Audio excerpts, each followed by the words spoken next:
No, my lawyer said I can't be Stevie Nicks. I'm just a generic, non-specific look-alike.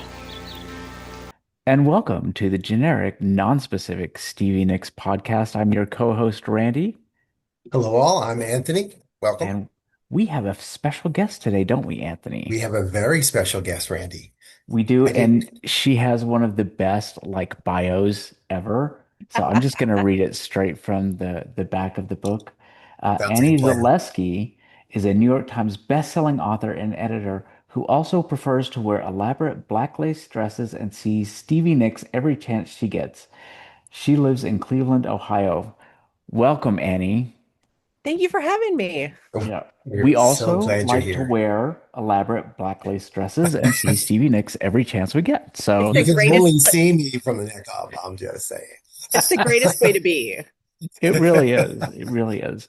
Well, And Annie is also, here to talk yeah, about her brand new book, Stevie Nicks in 50 Songs, which is already charting on the Amazon bestseller lists. It number is. 79 in rock music books, number 98 in rock band biographies. So congratulations. Thank you. That's good. I haven't checked it this week, so that's good to know it's still up there. We're Fantastic. here for You're you. welcome. Yes, you are welcome.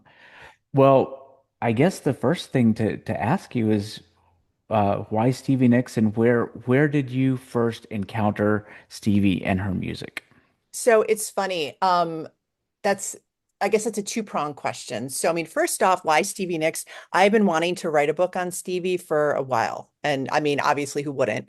I put out a book on Taylor Swift a couple of years ago, and then obviously, she and Taylor are friends, so I was kind of getting into Stevie mode. And then I put out another book last year, and all these journalists would be like, if you could write a book about anybody else, who would it be? And my immediate answer was always Stevie.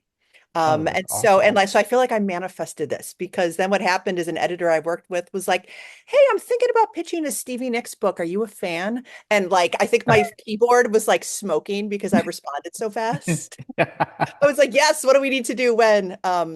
Just because I mean, obviously I've been a fan for so long. I mean, I came in the 80s, Fleetwood Mac Tango in the Night. And so like and sort of Okay. like that's the one of the first big albums I have like very, very vivid memories of. And obviously Christine had a lot of the bigger hits on that record, Sure. but I mean the steviness was still there and Oh her yeah. 80s hits. I mean, I remember hearing like I Can't Wait on the radio when I was a kid. Because I think that was just it stood out so much. So I mean, and then from there it's just been her entire career. So what is that? That's almost 40 years, which Yeah. is Wow. wild.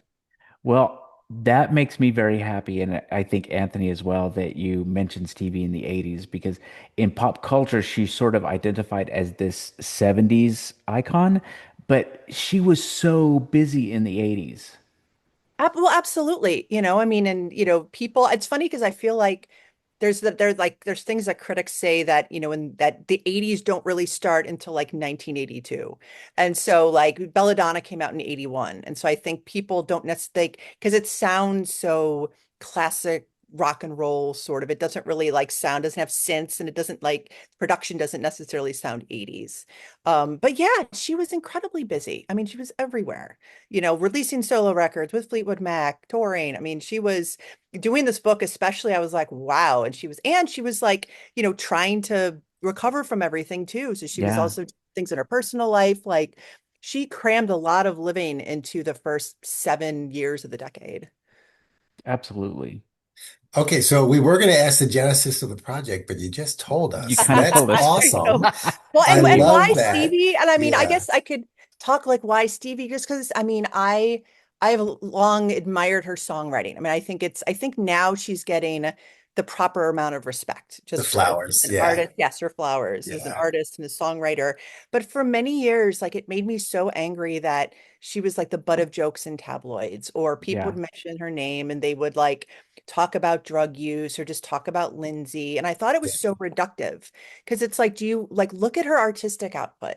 Like, look at everything she's written. Look at these amazing songs that have meant so much to people.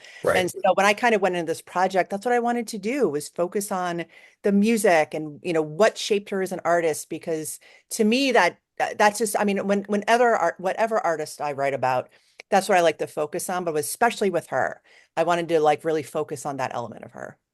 Well, So it I definitely comes discovered, oh, go through. ahead, Randy. I'm sorry. No, I was just going to say it really comes through in the way that you've written Okay. this. Absolutely. So I discovered her with Rumors, and Randy, I'm looking at the back of the Rumors album cover, or is it Fleetwood Mac? And I'm like, okay, Stevie's the guy with the afro. So Lindsay, but yeah.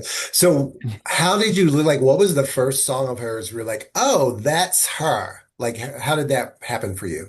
What That's did a you good, hear, and what was it? If you can remember, and if you I mean, can't, we'll edit all this out. it was, because it's my parents were big Fleetwood Mac fans because like they Really? had Rumors. I think they have the self-titled record. They went through all their albums a few years ago Right. and cataloged everything. Like my dad wrote out everything they owned. And so like I grew up in Cleveland, Ohio, and Fleetwood Mac was like incredibly popular here. There was this rumor going around for years that they like Rumors sold like 1 million copies like in a week or something absurd. And so, and Wow. they would headline stadiums. And so they were very popular here. And so even just growing up here, you kind of absorb that. So, but I think, I mean, all of the stuff from Tango in the Night. So, I mean, that was the stuff I remember most. I can't wait, and then after, I mean, then in the like everything kind of on pop radio. So, I mean, I don't, it's hard to pick out just one. And it's just No because I problem. like she's always been part of my life. I mean, that's the other Yeah. thing that I can't, it's she's just always been such a constant presence. I love it. Okay, so what was your process to decide which songs to select? And how did you land or why did you land on 50?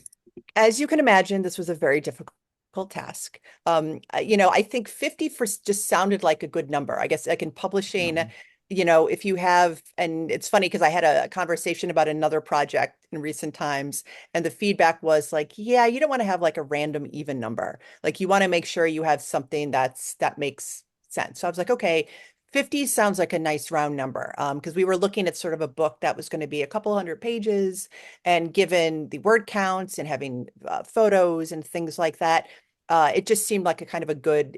I would be able to give songs the amount of space they deserved and not kind of give them short shrift, and then be able to kind of cover everything. And so obviously there were a couple of I mean, first when I went in, I'm like, okay, there are some songs that if I don't include this, literally the fans will be like, one Yeah. star, one star, one star. So I was like, okay, we had the classics, and I think we all kind of know what that is. That's the Yeah. Sure. classic Fleetwood Mac stuff.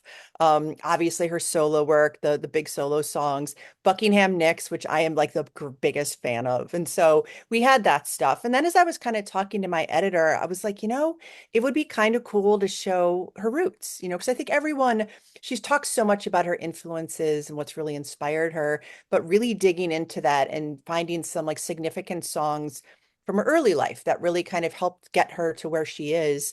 But then also showing her legacy, because I think that's the other thing that I love so much is that how many artists admire her, how many, artists she's mentored, and just, how complimentary she is about so many other younger artists, but Taylor Swift, Harry Styles, Vanessa Carlton, who I've all fan of all three artists. And so just kind of really showing, the continuum of that. And so she was influenced by people like Joni Mitchell and the Mamas and the Papas and country music. Then she had all these, amazing hits, and then she kind of gave back. And so, but then in the middle hour, I'm like, okay, we have all this stuff. And I had, identified some stuff. But then it was like, okay, well, which Joni Mitchell song, do I pick? And so there Right. were a couple of options. Figuring out what to include from Belladonna and the Wild Heart was very difficult because I could have Yeah. had every single song on both of those records. And I'm like, okay, Right. that's a lot. That might be a little bit much. And so that was actually the toughest because it's like it's like killing your darlings because they're all great. So what I kind of did was look at different songs that had good backstories and tried to find things that were a little bit more interesting or people might not know. And so that's how I kind of went into it. And I really wanted to focus as much as I could too on stuff that she wrote herself. That there are some songs that she co-wrote or things like that, but I really Sure. wanted to focus on her artistry just to like kind of remind people of why her songs were so meaningful and how thoughtful she is about so many of the songs that she's writing. All right. I love that. Thank you. Yeah. I'll let Randy go. Randy, one more, just follow up. Why Affairs of the Heart? That was the most surprising song in the entire Right. book, which I love the song. Randy said I made it get stuck in his head when I started talking to him about it. Yeah. But I was just like, wow, that's cool.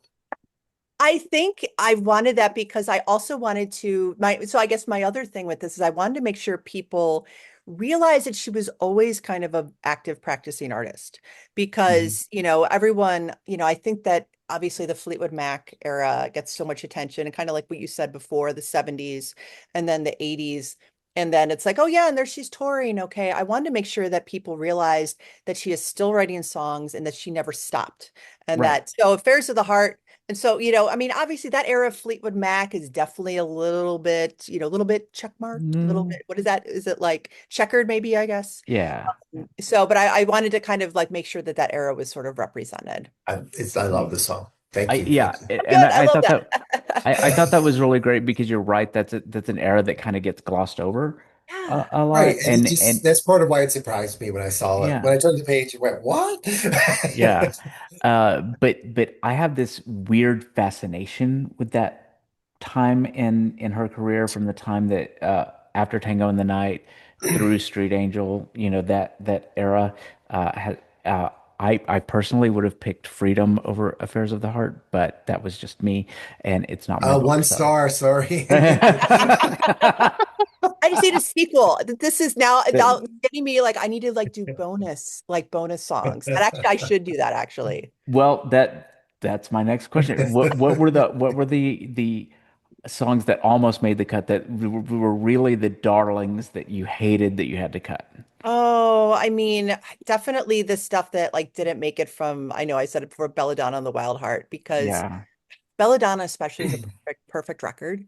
And Hmm. so like trying to figure out, all right, what do I include? What do I not include? And like makes sense. So those were the toughest things, basically. And I'm sad because I know that she is gearing up to release a new record too. There's been so many hints that they've been dropping for so long now. I think someone Right. was, oh, there was a, listening session.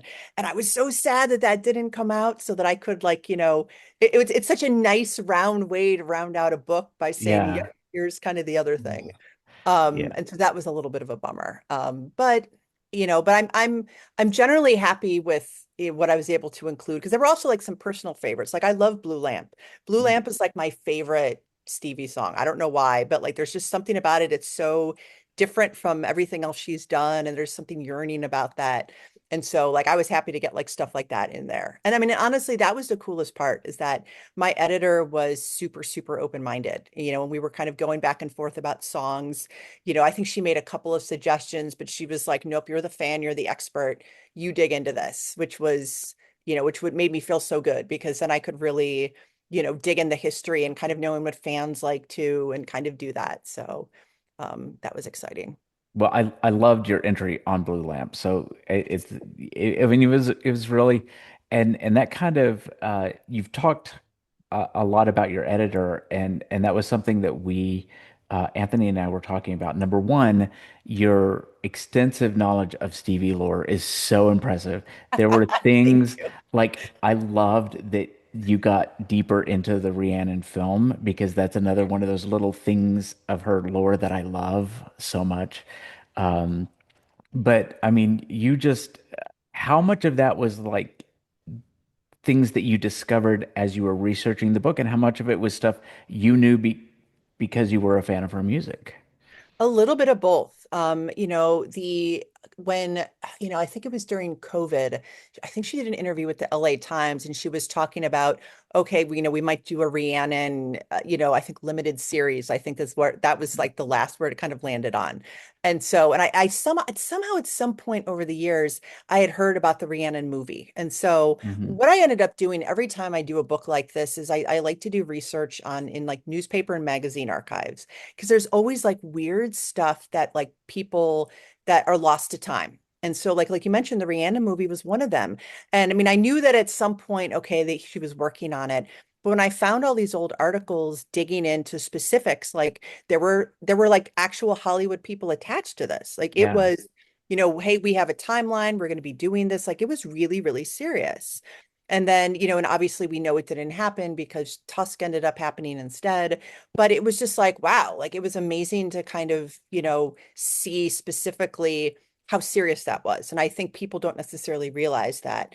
A lot of the stuff about Rhiannon in like the book with the author, I was actually not aware of. And that was actually super interesting to research because digging into exactly what it was and like the history of the book. And so, yeah, that had been published in like 1936 originally. So there were a lot of, so like some of the stuff I knew, but doing the research made it kind of, I guess, made it deeper, I guess, in a sense.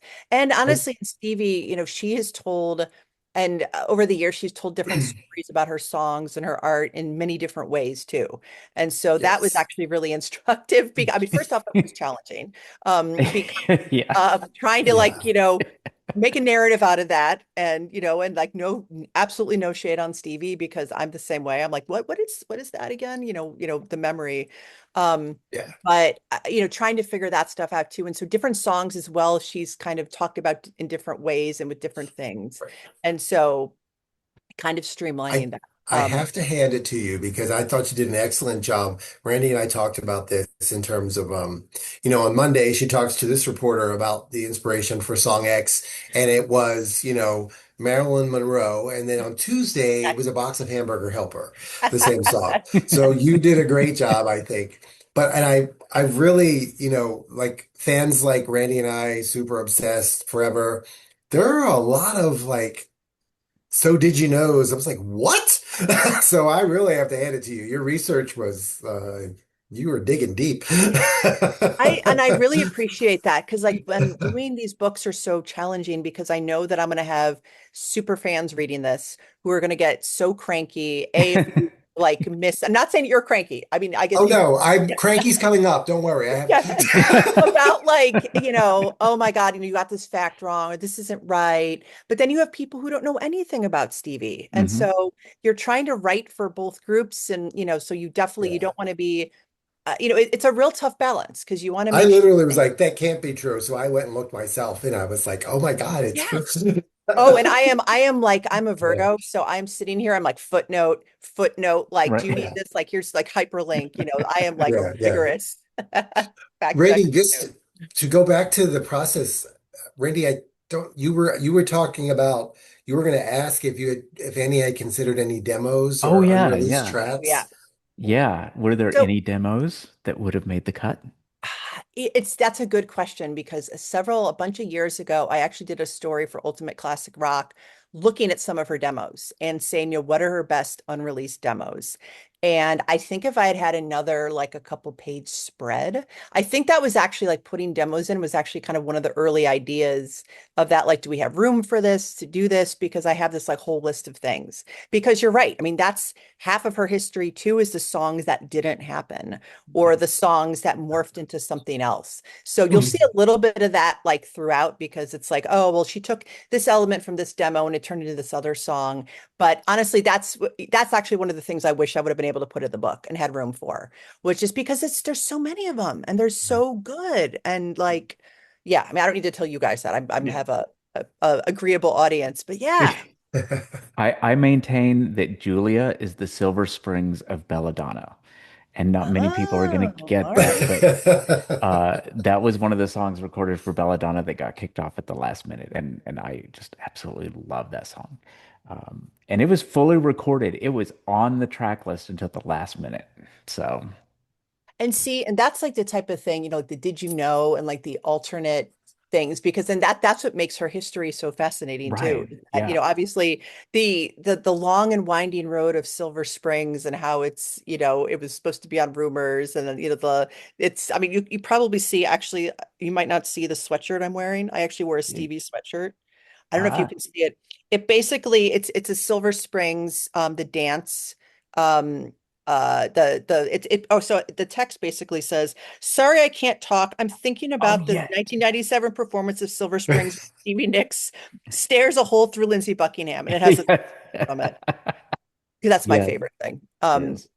But in terms of, and I should have mentioned this, talking about research, because one of the things I really did is that the other thing about Stevie is that a lot of the quotes that you kind of read online, you're not sure where they came from. And so one Hmm. of the things I did, there were a couple of Fleetwood Mac fan sites like The Ledge that had like an enormous amount of articles up there that's no longer live. So like I Yeah. was on the Internet Archive, honestly, like looking up things, trying to find audio. I found a lot of like radio interviews she did in like the late 70s, early 80s, found those, downloaded those, and kind of like listened to things also to try to make sure that I had all that stuff correct. Because, I think that's the other thing about her is a lot of the things she said are kind of apocryphal and they're kind of Yeah. passed around and you're not sure like if it's legit or like where it came. So that was also really important to me is that I wanted to make sure that I was getting stuff right and I wasn't, hallucinating something and things like that. So yeah, when I talk about doing research, I'm in magazine and newspaper archives. I love the Internet Archive. The Internet Archive is my friend. It is like my best friend because I'm like going back and finding things and seeing how things were framed back in the day. And so I think it's yeah, so that also went into it. Yeah. I'm sure you saw Randy's posts on the ledge. I'm sure you did. I'm sure I did too. I don't think I used the ledge It's much, but been you did, Randy, years right? since I've been in Right. that But back place. in the time frame Yeah. when it was, a big deal, I know Oh you will yeah. remember. I was Yeah. yes, I was a Yeah, proud Randy and I have contributor. been friends for over 30 years. When I wrote a Oh, letter to the Teen Titans comic book in 1991 comparing Stevie Nicks to Raven the superhero, Randy saw the letter and wrote me a pen pal letter On a because it was in the back of typewriter. that comic book, and that's how we're friends today. that's amazing. That's Yeah. that is that is a fantastic origin story. I kind of love Thank you. that. It's so great that we're best friends and we are 1,800 miles away and have been most of our lives Oh. and it started out with the USPS and then And went I into told the editors, don't you think Raven should start a career as a singer-songwriter a la Stevie Nicks? And Randy saw that and ran home and went, "Oh my God, someone thinks the same thing." But we Oh, digress. But yes yeah, just for context. but So, do you want to go, Randy, or yeah I okay? and this is just a kind of a really cool observation, but the one Christine McVie song that you included was Don't Stop, right, as one of the 50 songs. And mm, now Stevie's putting it in her live sets. I Are know. are you a witch? I wish people think he is. I'm glad she's playing that now because I mean Hmm. that's been such a special song in Fleetwood Mac's career. But the idea that she's doing that for Christine, I mean Right. that's been as a fan, um, I mean obviously I was devastated when Christine died. I saw the last Fleetwood Mac tour. And I always thought that when Stevie and Christine were, kind of ending the show together, Oh I thought that yeah. was the most poignant thing. And I'm like, why isn't everyone else noticing how like beautiful this is? Right. They did that. And so in the way she's been mourning her and keeping her memory alive, I think has just been so incredibly moving. And so I love that she put that in, and I think I love how I've seen her a bunch of times solo over the years, and I love how she makes sure to mix up her set lists. Maybe on a specific tour, it might be a little bit stagnant, but she's always kind of cycling things in and out and kind of, revisiting different things. And so I've always really appreciated that because it can, as she's kind of following her muse and things like that. But speaking of which, it was actually very bizarre to find out just like how the one thing I couldn't find, and I tried, I did so much research, is apparently there was some interview in the 70s. That's where the witch rumor, I guess, originated. That either like she made some offhand comment or the interviewer did about like she's like a witch. And that has dogged her, as we know, for Oh yeah. decades. Even And though she's so denied it over and over and over and exactly. over, Yeah. right? Yeah. Yeah. Exactly. No one will believe her. I mean, I found Mm-mm. the weird, like the interview in the late or the news story from the late 90s where these kids were banned from like singing a song because people thought, she was a witch. Oh my And I'm just like, oh gosh. my God, it's 1998. Are you kidding me? Right. So that was the one thing. So I'm like, boy, I'd like to know like where that was from and just kind of, figure out exactly how that got so mixed up over the years. But yeah. Yeah. Um, the other thing, so as you were putting this book together, and you talk about your editor a lot, the Mhm. design of the Yeah. book as Gorgeous. well. I mean, it's just Gorgeous. so great to look at. It's just, it's more than just words on a page. And so how much design input did you have on this book? I before you answer, I told Randy I think you did everything. That was my estimate because it's so well put together. It's like when you leave someone alone to do every aspect of something what they want that they love, and you don't give them feedback, and then it turns out perfect. So you're gonna break my heart if that's not the case.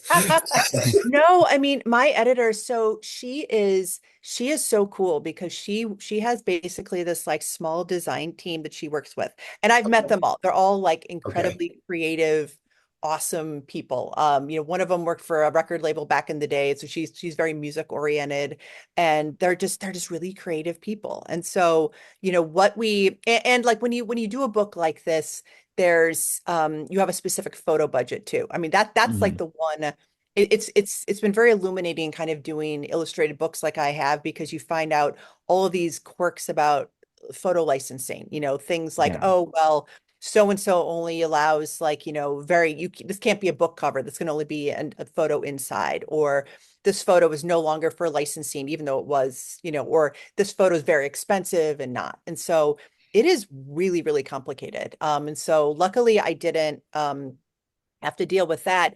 But I did have input in terms of looking at different things, being like, I don't think this photo makes sense here, or like, I'm not sure about this. And they also discovered that it's like very difficult to find like vintage photos of Stevie to license, like with her like wearing a hat, too, the top hat, you would think. So there were like certain weird eras of Stevie that were just, she did not have photos that were available like for a book. And so I think they did an amazing job too. And I think what I love about it too is that they captured so much about what just makes her special and just really captured kind of her essence in the design. And so, but yeah, I am, like they did, like I said, it was actually it was a cool surprise because, I file my text and they're doing photo research and then they're like, here's a PDF, take a look at it. So I get to look at it and it's like, oh my God, this is so great. And so like I'm geeking out too. Like, what is that picture from? Oh my God, that's amazing. And so I get to kind of have that experience too. But I love what they sort of did, and there were different things too. Like I'm like, oh, okay, I don't think that's Mick. I think that's someone else. I don't think we should have him here, or maybe we should move these photos around. But yeah, they did a great job. And I will pass that feedback along to her and that praise. Gorgeous, Yes, absolutely please. Yeah, gorgeous. because Every page. Just Yeah. love it. because And, this book, I mean, books are always a collaborative process, and like it mhm. would not be as successful had they not done such an amazing job on that. And so, like all props to their creativity. And I'm a visual person, but the way they sort of envisioned all this stuff coming together, it was thrilling to me because they came up with things that like I was like, oh, I would never have thought about that.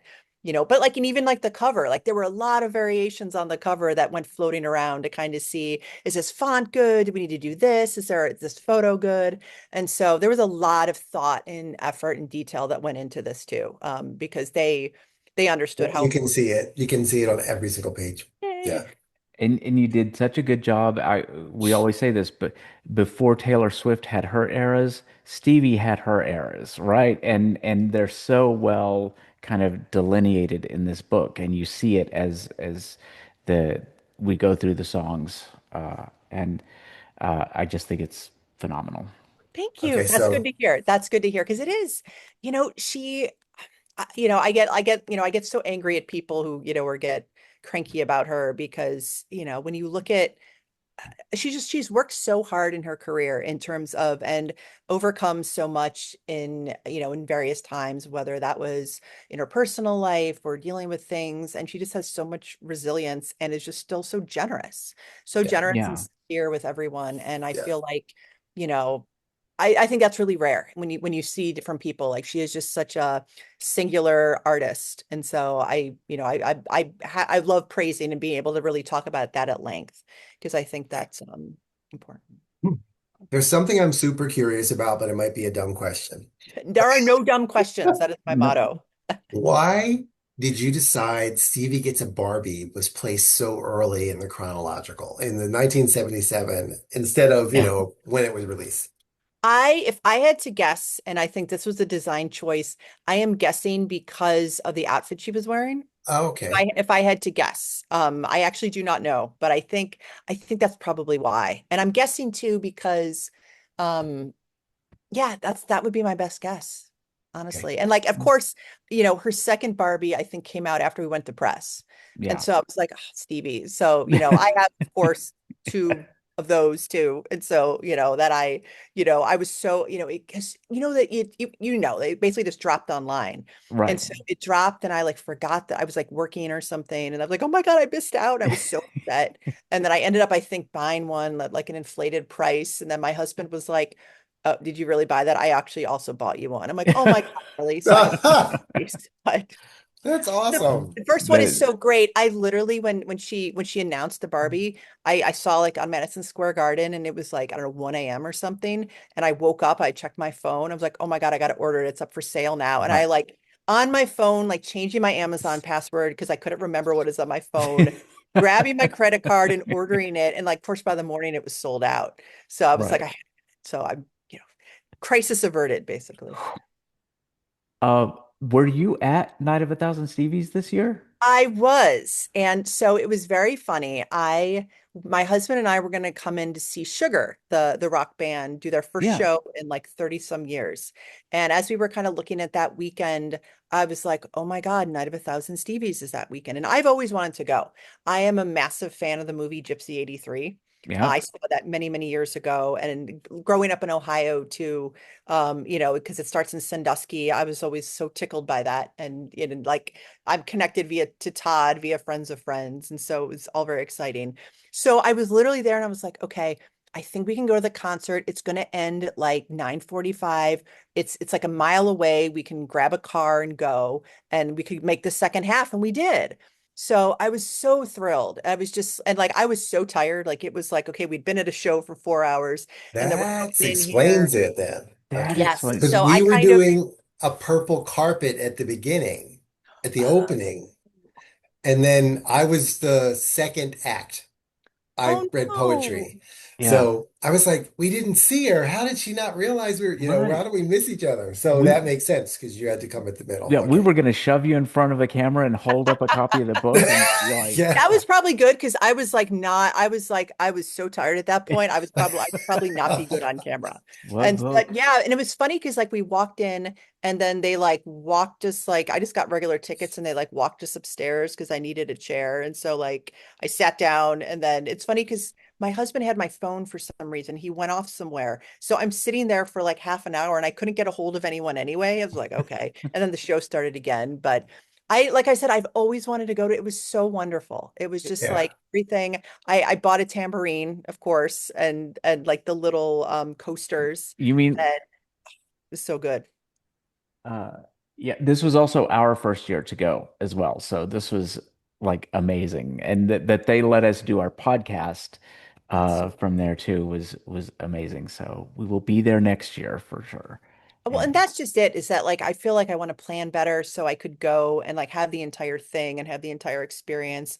And because I was really I'm a big you guys probably know Fleet Mac Wood, the oh DJ. God, I love Yes, that. such a yes, yeah. fan. Such a Such a fan. fan. And so like anybody who's doing like dance remixes of Stevie songs and Fleetwood Mac songs, I'm like, I could literally just hours just sit and listen to this. Like that Yes. was my pandemic when they would do, like Friday Oh yeah, afternoon. yeah, yeah, yeah. The virtual Yeah. spin or Yeah, whatever it they was called amazing. it. Like Yeah. it Yeah. got through COVID like that. And so I was like, this is the greatest thing. And so like, and it was weird because I was at a rock show and then this. And so I wore my sweatshirt. I was sort of dressed up, but not really. So I'm like, okay, if I need to go, because I have this amazing black lace dress, of course, with like lots of crinoline and it's kind of corseted. And like if I got a top hat, it's perfect.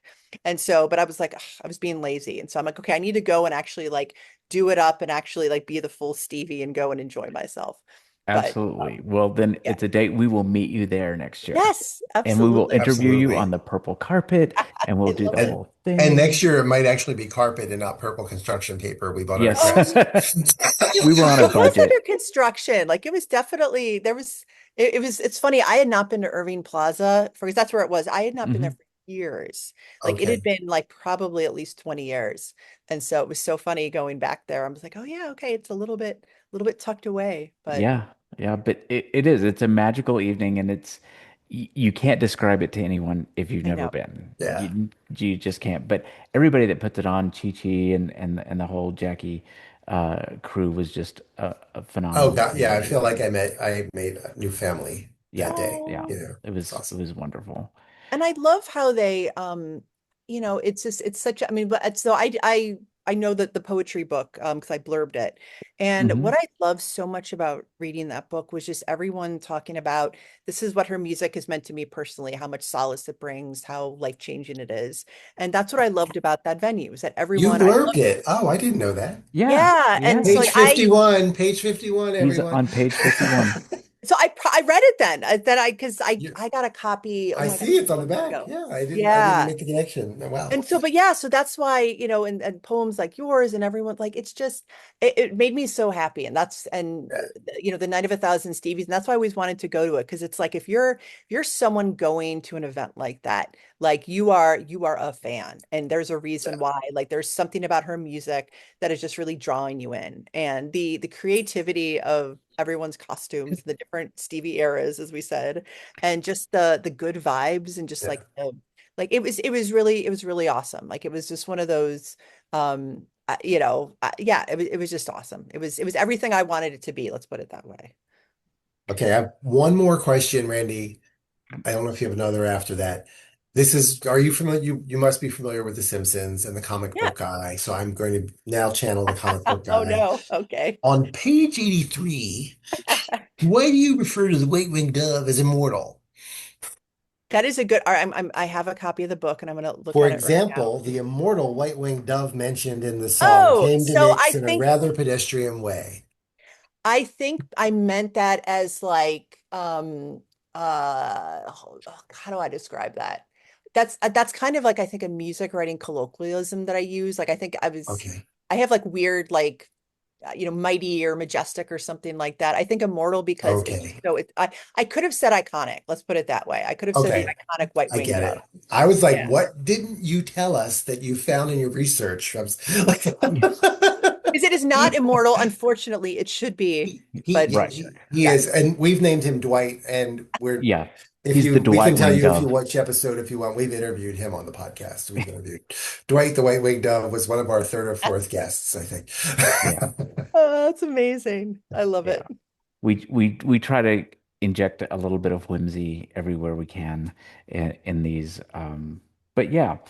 Well, again, congratulations on this amazing book. It was so much fun to read, Thank and it you. was amazing to. Uh, Buy it, that's right. everyone. Get your copy. That's right. Shop on bookshop.org, and the sale will go to an independent bookstore across the country. And I will tell people too that I work with if you want an autographed copy, I work with a local women-owned bookstore in Cleveland called Max Backs. And it's MAC apostrophe S Backs, and they are amazing. Like they work with me and they handle like, I can inscribe books, I do things, and they're just awesome. And so anything you order from them too goes and really supports a great local institution. They've been open since the early 80s as well. Oh, wow. We'll put a link up when the episode comes up Absolutely. Oh, cool. so that we can do that. And Randy, you did have that one more question. You wanted to know why no Becca Bramlett books, Becca Bramlett yeah, songs were included why in this. did Becca Bramlett not feature Joking. in We're this? joking. We're I joking. mean, that's the checkered years, and no shade on her. No, And I no, will tell you no, that Yeah, no. yeah. trying to figure out like, because I think one of the things they said to add at the end was like, okay, let's do a timeline of Fleetwood Mac and like members.